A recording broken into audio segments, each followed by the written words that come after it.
We're joined by Emma Talley after a career low score, 8 under 63 in the final round of the Volunteers of America Classic. Emma, a bogey-free day, a career day, looking at your 6th career top 10 on the LPGA Tour.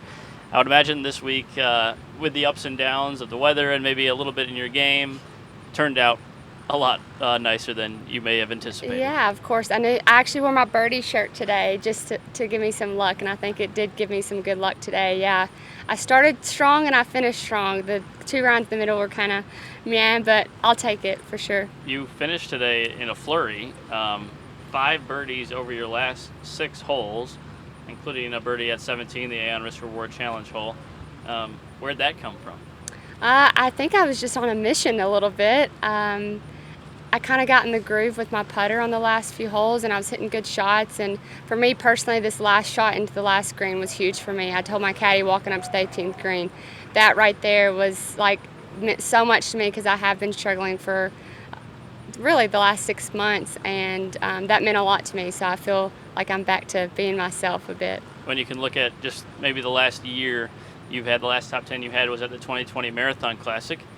Oddly enough, that's next week, so you're getting right in tune for that event.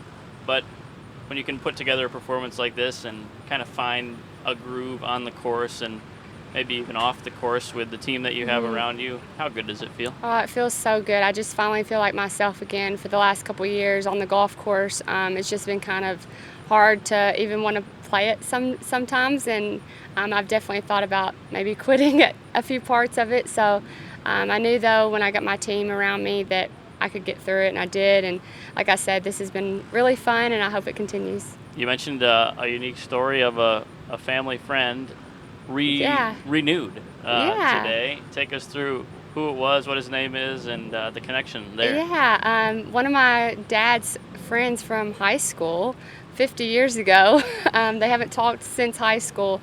He lives on the golf course, so he came out today. So now I asked him if he can come next week too. But he watched all 18 holes, and he was really excited. He's a member out here, so he thought it was amazing. And I couldn't be more thankful to have fans. And in general, like having fans back has been just so amazing. What's his name? Charlie Miller. Charlie Miller. No better name than that to fit on a old American golf club, I would imagine. So momentum heading into next week. Like we mentioned, your last top 10 was in Toledo, Ohio for the Marathon Classic. And you have to be feeling pretty good with where everything is at heading into that event next week. Yeah, that tournament the last 3 years has treated me really well, so I'm excited to get to Toledo. I'm actually get to go home tonight to Nashville and sleep in my own bed before I go to Toledo. So I'm pretty excited for next week, and hopefully I can keep the mojo going for the event. When you can shoot a career low and just, I don't know, reflect on it tonight on the flight, how do you use that to launch something even better on the course? I think for sure. I even thought about that on 17 walking up. Like I need to start writing down some things that I did this week, my mentality this week, and just how I kind of played my game the whole way through and never had wandering guys. So that's really important for me. Awesome. Thank you, Emma. Thank you. Thank you. Thanks, guys.